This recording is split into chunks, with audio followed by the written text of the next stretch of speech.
Você é um psicólogo do luto e da morte. Agora, não necessariamente o luto e a morte estão relacionados à perda de uma pessoa, né? Quais são as circunstâncias do luto e da morte?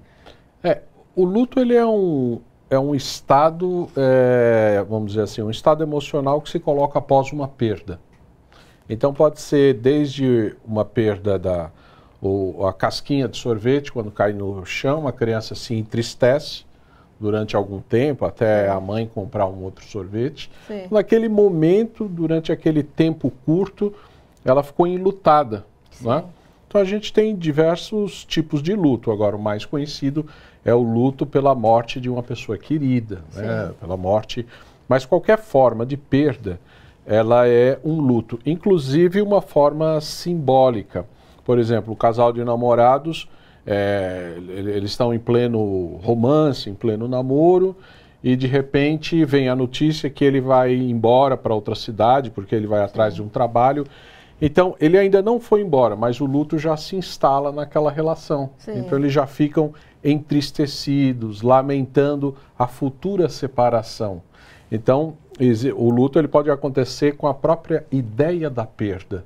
Não precisa nem haver a perda concreta, mas a própria ideia. Agora, no caso da perda, efetivamente, de uma pessoa muito querida, tudo isso, a gente estava conversando, você estava dizendo que achava que as coisas aqui, nós não temos essa tradição, como a Adriana contou, que seria muito mais interessante que fosse uma coisa mais lenta, que se marcasse um dia, que as pessoas pudessem vivenciar essa perda, né? E não tão rapidamente assim, de um dia para o outro. Eu acho que a gente poderia amenizar a dor, né, da perda, do luto, se houvesse, se a gente preservasse os rituais fúnebres, que, segundo Philippe Arrier, um historiador, ele demonstrou, fazendo uma pesquisa sobre o homem diante da morte, né, uma pesquisa durante vários séculos, que à medida que os rituais foram se esvaziando de carga dramática, foi mais difícil se vivenciar o luto. Né? Então, de fato, antropologicamente pensando, o luto ele sofre, ele se torna mais difícil pela falta de rituais. E a vida moderna, né, a pressa das pessoas vem eliminando, vem enfraquecendo esses rituais, né? O mercado do consumo e tal.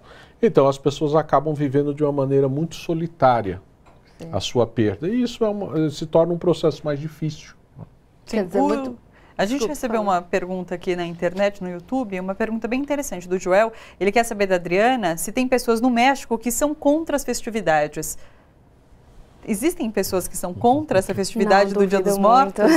Assim. Não, mas até isso que ele comentou, acho que tem uma relação interessante que eu acho que tem a celebração, que por mais que seja algo alegre, acho que é uma forma do mexicano enganar também a morte, né, nesse sentido. Mas tem uma relação muito próxima, na verdade muito direta com a preservação da memória. Sim. Que acho que mais do que a celebração é isso, é relembrar esses entes queridos, né, relembrar a história. Se faz muita homenagem também aos revolucionários, às pessoas que fizeram parte da história e prestar homenagem a eles também. Então acho que é muito mais uma forma de preservar a memória. Assim, e quando a gente fala sobre essa questão cultural, que cada país tem diferente, cada cultura tem uma diferença em relação a rituais funerários, rituais da morte, tem ainda culturas que realmente prolongam, né, que levam uma semana esse ritual. A gente brasileiro que faz isso muito rápido.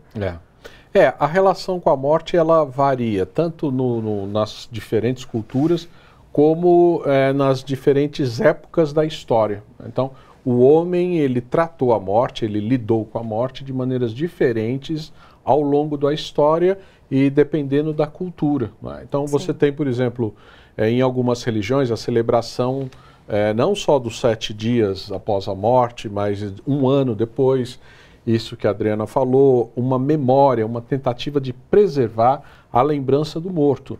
Isso, de certa maneira, ajuda a que essa perda seja sentida de uma maneira mais lenta, mais gradativa, né? Então não é uma perda tão brusca, né? E para as pessoas que, quando a gente perde alguém, a gente não quer se separar dessa pessoa.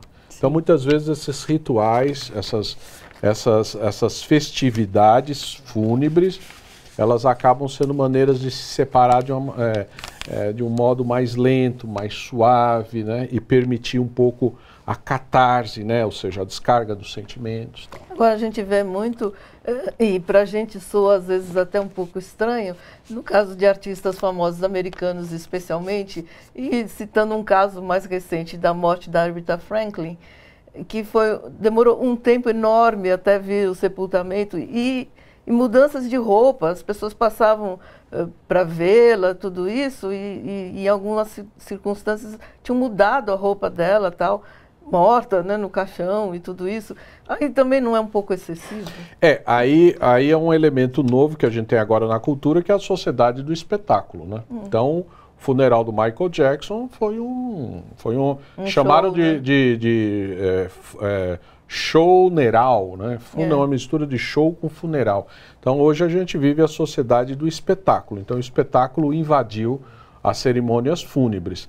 Agora, eu acho que seria muito salutar se nós, brasileiros, né, se nós tivéssemos rituais mais marcantes, mais programados, né, com mais cautela, né, onde as pessoas pudessem se recompor emocionalmente, materialmente, né, se organizar, e isso ajudaria muito. Aqui a gente tem, não sei se é uma tradição ou uma falta de tradição, de fazer tudo muito correndo, muito às pressas e de uma maneira muito desorganizada, que é um pouco, né, nosso jeito de lidar, que em outras situações é muito legal isso, mas nessas situações é muito difícil.